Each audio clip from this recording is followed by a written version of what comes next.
good morning and welcome to Town Hall number 106. And as you can tell, I just love the tour, and I'm wearing my bike jersey, but you just saw AJ with his. So I'm not the only one. There's a lot of us that ride at the Irvine office, and you heard Nicole mention Alan Berman as well, and there's many others.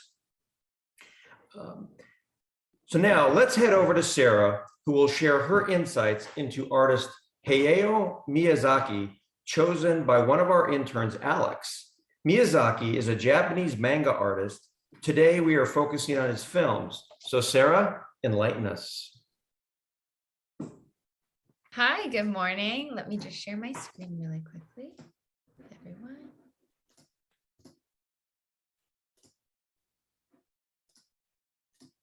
There we go. Yes, so oops, that started us at the wrong slide.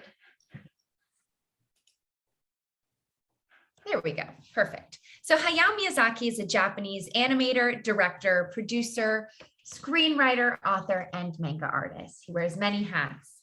He was born in 1941 in the Bunkyo area of Tokyo. His father actually owned Miyazaki Airplane, which manufactured Japanese fighter planes during World War II and allowed their family to stay affluent during the war. However, growing up during this period really had a profound effect on Miyazaki and his worldview. His family had to move several times in his childhood due to bombings and destruction. And so this kind of led him to become a pacifist, a feminist, and an environmental activist, all which are ideals that are communicated through his films. He always showed interest in drawing and animation from a young age, eventually going on to work for different successful animation studios throughout his 20s, before founding his own animation and production company, Studio Ghibli, in 1985. And what makes Studio Ghibli stand out is because each frame and scene is traditionally hand-drawn from Miyazaki and his team. The most Miyazaki has used computers for was to just kind of embellish the already hand-drawn background or scenery. And his films and art have gained both critical and popular praise around the world. And his films are so successful because both children and adults from all cultures can resonate with them.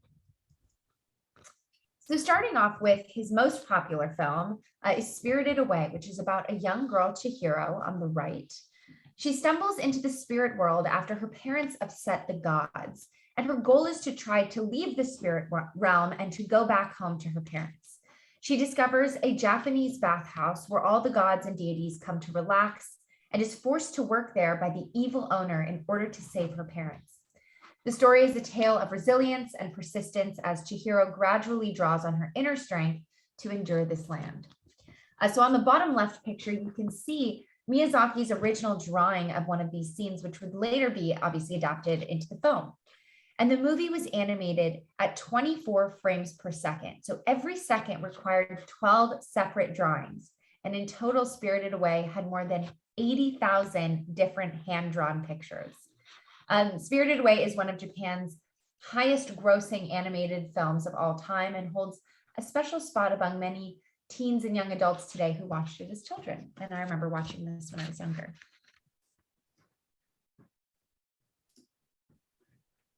So Howl's Moving Castle is about the romance and adventure between the two main characters, Sophie and Howl.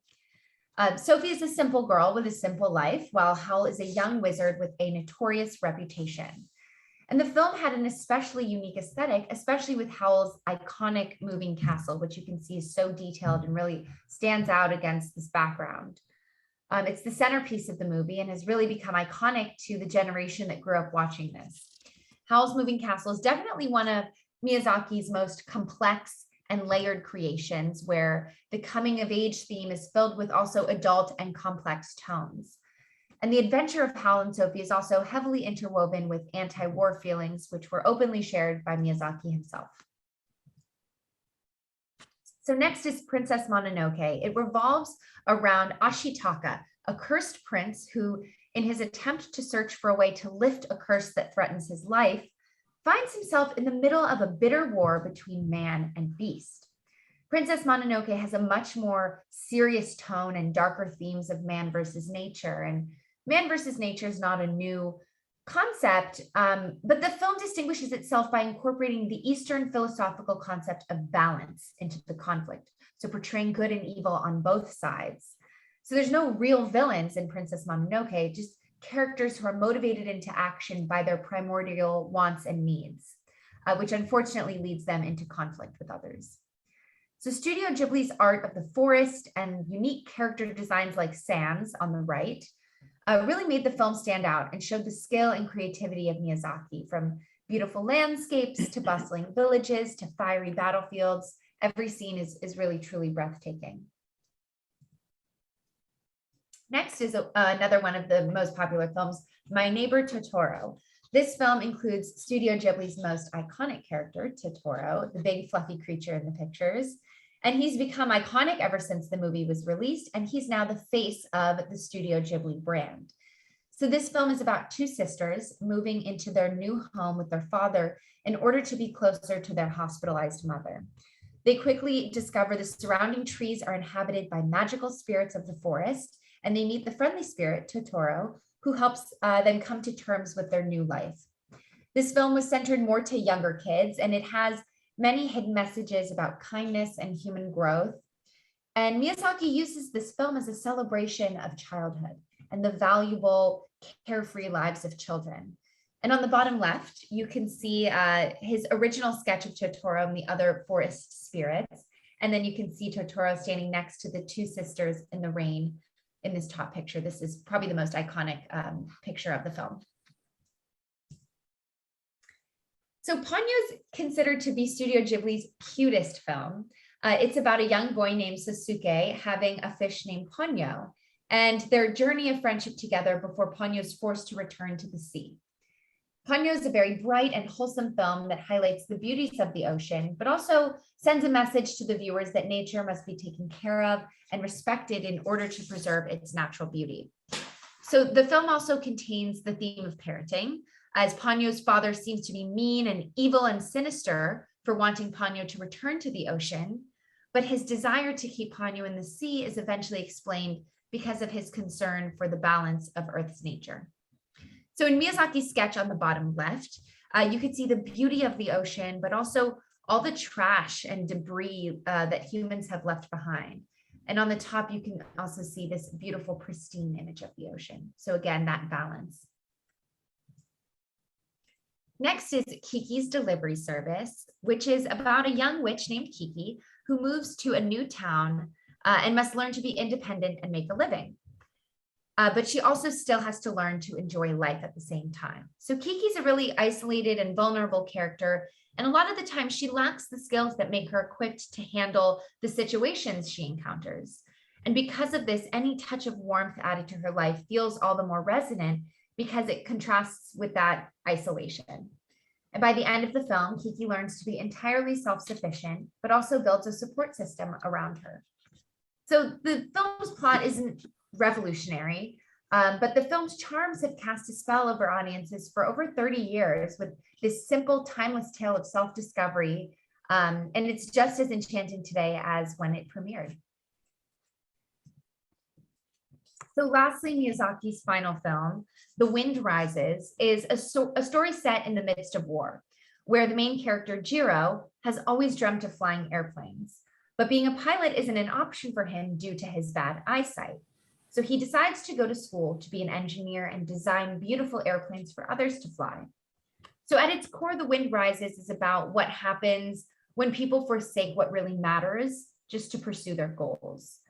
Jiro dreams of flight and builds the most beautiful planes, but he sweeps the ugly reality of his life into the far off corners of his mind. And it's only when the love of his life becomes ill that he realizes what's truly important to him. And so he abandons his work to be with his wife. And this film represented Miyazaki's homage for his love of aircraft and flying, but again, his strong resentment of war and all the tragedy it brings. Something I mentioned before was a very personal experience for him as a child. So today there is the Studio Ghibli Museum in Japan. It's open to visitors where you can take a tour and see some of Miyazaki's original works and sketches while he was developing these films. There's also gift shops, cafes, a theater, and a rooftop garden.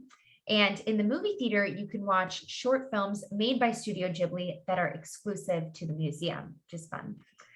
There's also an immersive exhibit in Los Angeles at the Academy Museum of Motion Picture that people can be up close to the characters such as Totoro and go through the world of Ghibli with him. And also there is a Studio Ghibli theme park that will be opening later this November in Japan. So I hope you all enjoyed the unique and imaginative world of Hayao Miyazaki. Thank you. Well, thank you, Sarah. I have to say, I just loved all the illustrations. And I'll bet that the interns are going to watch Spirited Away during lunch. Are you all up for that? I bet they are.